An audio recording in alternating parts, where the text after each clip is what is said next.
even before digitalization, may TARA. What was the very concept of TARA? Isip na mapabilis ang transaksyon para yung papel ay bumilis at hindi na masyado higpitan ng personnel. Hindi na examine ng 100%, maybe 10 or 20%. Then at the same time, wag na lumaan masyado sa x-ray. Saglit na lang, then okay na because of the TARA. Then that is also the time, Your Honor, na hindi mo na ngayon madidetect kung ano ang laman ng container, kung ano ang nasa loob. Kahit na anong ideklara nila, baliwala na po sa mga empleyado ng custom dahil connected or may TARA na. You mentioned earlier that you've served 17 years in the BOC.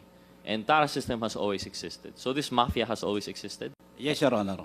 But this mafia would be composed of which personalities po ba? That was during the time of the administration of the past administration, Your Honor. Just some points po, no, just to corroborate siguro. I'd like to direct some questions to Mr. Guban, if the committee would hear it. So, Mr. Guban, through the Honorable Chairman, matanong lang po, no, you too have had an experience in this TARA system. You have insights po, tama po ba? Yes, Your Honor, Mr. Chair. And this is stemming from your experience as, I believe you were an intel officer po ba? Or ano po yung position niyo dati? I am an intelligence officer, Your Honor. Opo. Just to give us a brighter idea, kasi alam naman po natin, in general terms, yung TARA system would be a way by means yung ating mga brokers, mga importers would collude with, allegedly, with public officers in the customs to bring in goods illegally, either through, I think there's technical smuggling and actual smuggling po, no? These are the usual crimes that would be associated with the TARA system. But I'd just like to ask po, no? Because sa amin po, for example, hindi naman po kami from that industry. We don't understand po yung structure. Yung Bureau of Customs is generally, that's a national body po, no? Pero do we operate like our other agencies na by region po ito? Or ano po yung structure ng BOC? Yes, Your Honor, by district. Like for example, Your Honor, we have the different districts in Batangas Port, Subic, Davao, Cebu. Then in Manila, we have two ports, the Manila North Harbor and the South Harbor. So, Mr. Guban, sorry, makat lang po. No? So, generally, ang agencies po natin, kasi nalalaman natin, for example, when we're talking about DepEd, when we're talking about DOLE, it's geographical po, no? Based on regions, generally, ang ating division. We lump cities and municipalities into provinces, provinces into regions, and regions into the national whole. Pagdating po sa customs, it does not follow yung ating municipalities and city structure po, no? It's depending on the port. Depending on the port, Your Honor. Not exactly the geographical situation, Your Honor. Okay, so ang pinaka-basic structure natin would be district. The port District, Your Honor. Port And district. we're only talking of seaports po ba? Hindi po kasama yung mga airport? Kasama or- po yung airport, Your Honor. International Airport in Clark, Cebu, Mactan International Airport, then of course the NAIA. Okay, and I'm sure our current representative from Customs can confirm naman po, no? This is just general knowledge, tama po? That's correct, Your Honor. So we have districts, collectors district, ano po yung tawag natin dito? District Collector, Your Honor. The District- head of office, Your Honor, on that particular district ay collector, district collector, Your Honor. The pinaka-basic structure will be yung port, yung districts natin, and then you have the district collector, which is the head.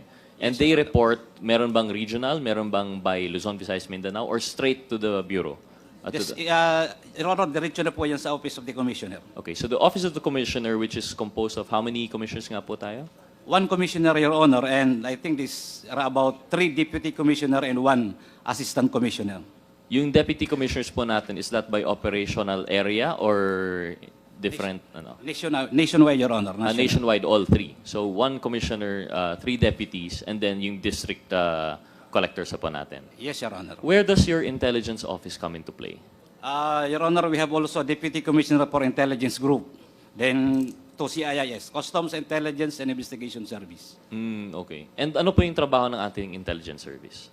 Well, of course, Your Honor, we are gathering information who are those brokers and importers na illegally nag-i-import or fraudulently declaring goods na hindi tama at saka yung iba naman ay totally illegal or hindi lang technical smuggling kundi pure smuggling or outright smuggling. So yung target po ng inyong intelligence work is usually in the outside, yung mga those who would collude po, no, yung importers and brokers. Not only, Your Honor, that includes the inside because we are also working against the customs personnel, Your Honor. So yung BOC, merong opisina sa loob under the Deputy Commissioner for Intelligence Service po, no? That works on both ends. It's to catch yung mga smugglers that are working for yung private persons and also against yung mga public officials po natin. Yes, Your Honor. And nabanggit po kanina nung ating legal officer po, no? Of course, the legal office would be more on the in the name legal side po, no? Pero sabi niya, tama po ba, Mr. Legal Officer of the BOC, na you mentioned wala kayong administrative case that you're aware of regarding yung TARA system? Yes, Your Honor. Even in the Sandigan, wala po tayong mga cases that you're not aware of, mga cases filed against Bureau of Customs? I have a case which was, I think it's entrapment, Your Honor. It was conducted by NBI. But the case was dismissed by the regional trial court and pending admin case. And these were yung cases po regarding yung smuggling po talaga?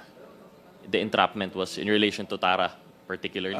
It's well, I don't know if I can discuss the circumstances, but it was a kind of a entrapment of a drop-off of a sum of money. Okay, so it's in relation to graft and corruption within the BOC. So, should be high related because of the field of BOC that would be in the customs industry. We're talking of how the graft is related to yung smuggling and technical smuggling, tama po. That would be the natural case because what other purpose would there be bribery po, no, in the BOC if not to smuggle? That's correct. So in a way, it's related. And sometimes po, we have related yung ating mga drugs cases, which is what brings us here to begin with. You mean to tell me, just to clarify po, no? So you are aware of yung mga drugs cases po natin? In particular, sir, itong EMT case, we have had a conviction on this case, Your Honor. So you've had a conviction in this case. And actually, part of the legal service is kayo po mismo ang nagpa-file ng mga kaso, no? This was filed by the legal service, correct? And yeah, this has been, we had obtained a conviction on this case, but still under appeal.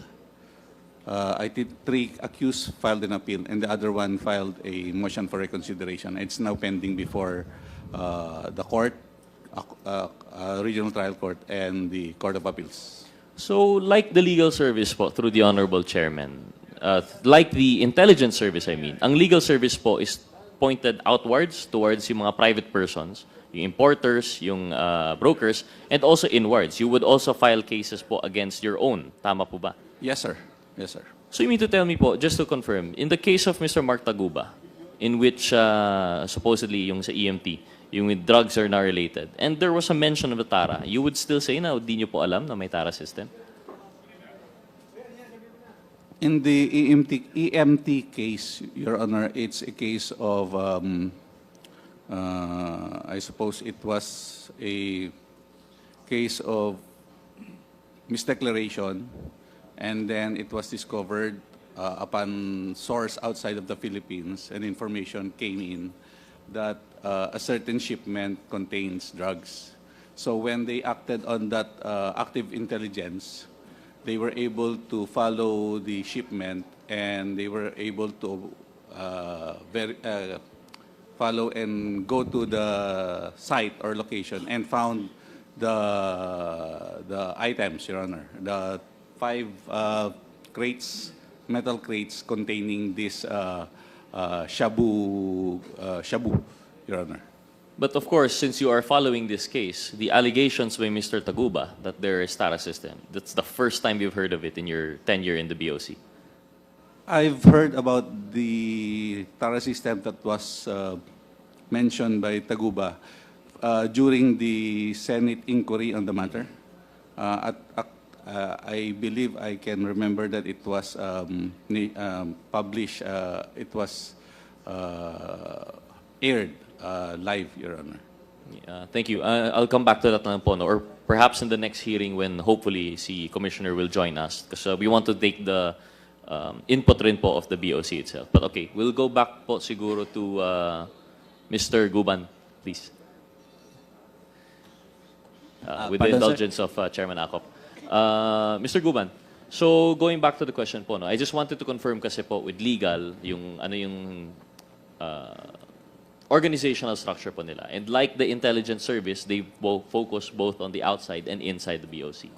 And sa inyo naman po, intelligence service, and you were serving under, is this directly under the Deputy Commissioner for Intelligence? The CIS Director, Your Honor. Kami CIS, mga sir. personnel po, at Director po ang nakaka-under sa amin directly. And you operate nationwide po, or are you assigned per district? Per district also, Your Honors. So per district, saan ka na-assigned at your last post? During that time at the Port of Manila. Port of Your Manila, Honor. which is the biggest? One among the biggest, Your One Honor. amongst the biggest. So from your, how many years nga po yun, sir, that you mentioned? Your service 17 years. Around 17 years of service in the BOC. In This BOC. was fully intelligence. Yes, Your Honor. And yung TARA system is nothing new to you. Your Honor, wala pa ako sa Customs. I was with Economic Intelligence and Investigation Bureau before I became an intelligence officer in the Customs. TARA system is already there. And it's always been the same, yung red lane, green lane, yellow lane. Before, Your Honor, wala pa yan, asikuda. I think that was during the time of Commissioner Paraino na nag-modernize. Then pinalitan na lang selectivity system because of the computerization. So, I think pagkapatapos ni Commissioner Paraino, then the next commissioner, I think that was Commissioner Morales, unti-unti na po nag-modernize, digitalize na po ang custom. So, ginawa na po yung selectivity system. So, nagkaroon na po niya ng super green lane, green, yellow, red, orange. Well, Mr. Guban, through the Honorable Chairman, kasi nabanggit po earlier when it was being discovered, I think, by Congresswoman Luistro, very particular po no, yung pagbanggit ng TARA together with the expose of Mr. Taguba na yung TARA po is in relation to the process, may green lane, yellow lane, red lane, and how it's able to ease the inflow of whether it's underdeclared or totally illegal po, no, na smuggled goods. Yun yung na-mention na process. But you mentioned time immemorial. So even before the process of red, green, yellow, even before digitalization, may TARA. What was the very concept of TARA? Kung ganun po. Your Honor, as if na mapabilis ang transaction para yung papel ay bumilis at hindi na masyado higpitan ng personnel. So that is almost the same, Your Honor, partnership. Hindi na examine ng 100%, maybe 10 or 20%. Then at the same time, wag na lumaan masyado sa x-ray. Saglit na lang, then okay na because of the TARA. Then that is also the time, Your Honor, na hindi mo na ngayon madidetect kung ano ang laman ng container, kung ano ang nasa loob. Kahit na anong ideklara nila, baliwala na po sa mga empleyado ng custom dahil connected or may TARA na. So may per container na. So whether or not the process was in relation to digital or mano-mano or kung ano man previous, merong TARA in the sense na there is influence being peddled to connect private persons to public officers to facilitate yung smuggling. Yun po yung basic na sinasabi. Yes, Your sa Honor, inyo. that is the very basic. But if I'm not mistaken, kayo po ba, Mr. Guban, or si Mr. Taguba, yung nag-mention na may central command? There was a central command, Your Honor, pero si Mr. Taguba, binanggit niya rin po yan. Nabanggit rin. But you are aware also the central. Can you Yes, that is- elucidate po, ano po yung central command that you're referring to? Well, I think, Your Honor, this started the central command from the time of Commissioner Paildon na kung naglagay silang lahat represented para mapabilis ang proseso. I'm not mistaken, I'm sorry, Your Honor. Pero doon po yun ang central command na sila ang nagbibigay ng go signal to all the districts, including our offices, different offices, kung mali or hahabulin ng container o hindi. Then that was also the experience of Mark Taguba. So it's not innately wrong. Yung central command pala is just a structural thing. That was already part of the structure, Your Honor. Okay, it's a structural thing, but it's the exposure to TARA which lends it to The most abuse. expensive, Your Honor, because it will not be done. Ang TARA doon sa Central Command, if there is no clearance from the higher officer, they will never impose any single centavo there if those people within that command does not have an approval, Your Honor. And maybe just a quick confirmation from Commissioner Faildon that this is the same finding that you've had despite during your tenure? Yes, Your Honor. We created the Central Command to facilitate the processing of, that's one reason, the processing of, for trade facilitation. Number two is, because nalaman ko nga na mayroong TARA system. And every port have their own activity there. That's why the command system is the one who issues yung alert. And the representative of that command center is from the different, there are 6 deputy commissioners. So hindi po siya 3, 6 po siya. So these are the experts, these are our technocrats who are homegrown there, understands the nitty-gritties of importation. They have representative in that command center. And this is headed by Deputy Commissioner Gambala at that time. This was also subject to some court litigation filed by some of the importers, but it was dismissed. In fact, it was also reinstated by one of the succeeding commissioner because it was really good. Kasi ang hirap, 38 ports, kanya-kanyang alert sila eh. We do not want to burden the importation of commodities. That's why the purpose of that CENTCOM, Central Command, is to centralize the issuances of pag i-hold mo yung isang commodity. Kasi that is where the corruption starts. I-alert ka nila and then maglalagay ka para i-release. So we put that purposely to facilitate the trade. Nawala na yung kanya-kanya silang turf. So those representatives coming from the different 6 deputy commissioners' office come up with a collegial decision whether this commodity will be alerted or not. So it is a collegial body. It is also organized to stop the TARA system, whether it become effective or not. That is why we have several apprehensions like the Mighty, who later on we file a case.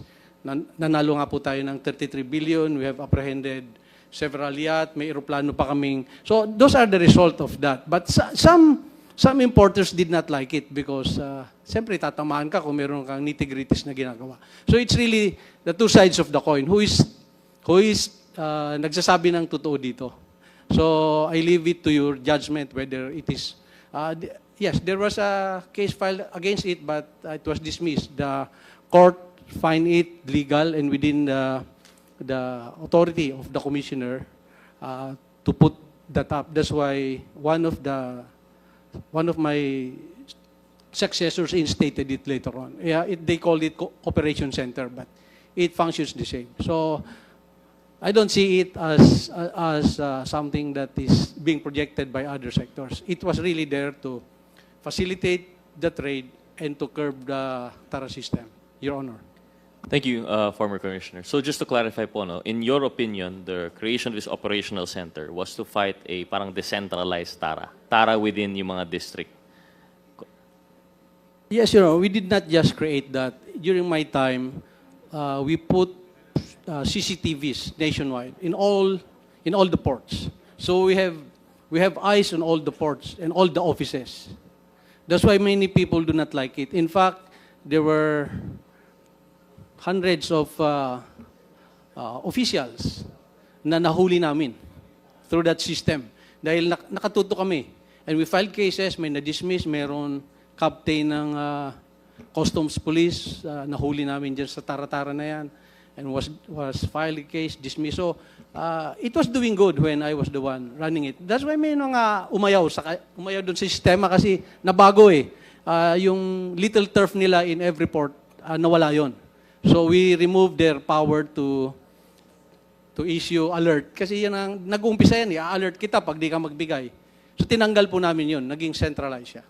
Thank you, Commissioner. So at least we got your opinion na it was to combat yung mga little TARA systems nationwide. However, the allegation, I believe, of if it was Mr. Guban or Mr. Taguba is that naging central na rin po yung TARA.